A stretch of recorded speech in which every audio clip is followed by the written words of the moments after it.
ایک حدیث پاک اور پڑھتا ہوں روضۃ الشہداء کے حوالے سے۔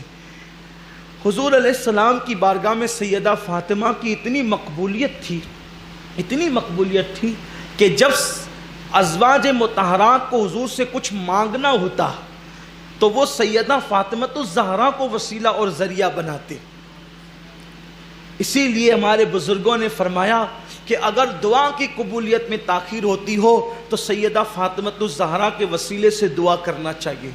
حضور کو بہت بڑی پسندیدہ ذات ہے حضور کی سیدہ فاطمہ الزہرا، بہت محبت کی میرے آقا نے اپنی اس بیٹی سے، چہیتی لاڈلی بیٹی سے، بہت لاڈلی تھی، بڑی چہیتی تھی، بلکہ اتنی چہیتی تھی کہ جب سیدہ فاطمہ کی شادی ہو گئی تو حضرت مولا علی کو جو کرائے کا گھر ملا وہ تھوڑی دور پہ ملا، تو حضور علیہ السلام بے چین رہنے لگے۔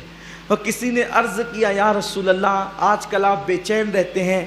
آقا نے فرمایا کہ فاطمہ میرے گھر سے دور ہو گئی ہے اس لیے بے چین رہتا ہوں، کاش کہ میرے گھر کے قریب کوئی فاطمہ کو مکان مل جائے تو اچھا ہو۔ تو پھر حضور علیہ السلام کے حجرے سے قریب سیدہ فاطمہ کو مکان کر دیا گیا، تو حضور علیہ السلام کو اس پر بھی اطمینان نہ ہوا۔ آقا نے فرمایا اس میں کھڑکی نکالو تاکہ جب مجھے یاد آئے میں اپنی بیٹی کو دیکھ لیا کروں۔ یعنی اتنی بھی دوری گوارا نہیں کی، اتنی بھی دوری کہ حضور علیہ الصلوۃ والتسلیم کے گھر سے نکل کے ان کے گھر میں جائے، اتنی دوری بھی گوارا نہیں، بلکہ کھڑکی بنوائی کہ مجھے کبھی بھی اس کی یاد آئے تو میں اس کا چہرہ دیکھ لیا کروں۔ اور اسی لیے میں کبھی کبھی سوچتا ہوں کہ حضور علیہ السلام کے جب وصال کا وقت تھا تو اللہ کے حبیب نے اپنی بیٹی کے کان میں ایک بات کہی۔ سب نے پوچھا، رونے لگی تھی نا آپ، رونے لگی تھی، تو لوگوں نے پوچھا کہ حضور نے کیا کہا؟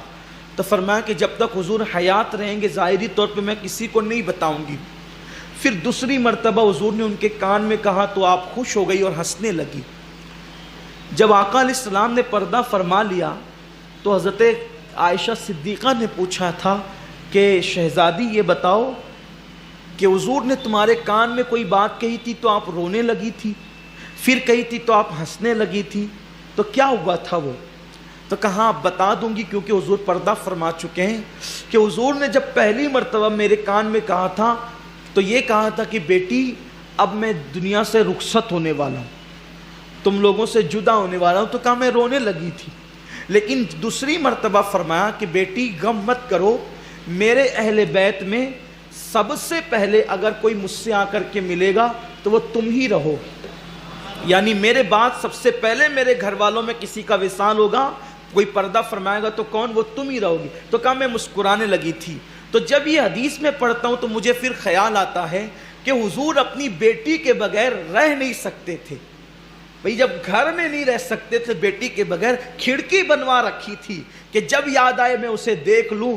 تو حضور علیہ السلام نے جس بیٹی کی یاد حضور کو ستاتی تھی تو زیادہ دن تک حضور نے اپنی بیٹی کو بھی اپنے سے دور نہیں رکھا، صرف 6 مہینے کے اندر اللہ کے رسول صلی اللہ علیہ وسلم نے اپنی بیٹی کو اپنے پاس بلا لیا۔ حضور علیہ السلام کا وصال ربیع الاول میں ہوا اور سیدہ فاطمہ الزہرا کا وصال رمضان شریف کی تیسری شب کو۔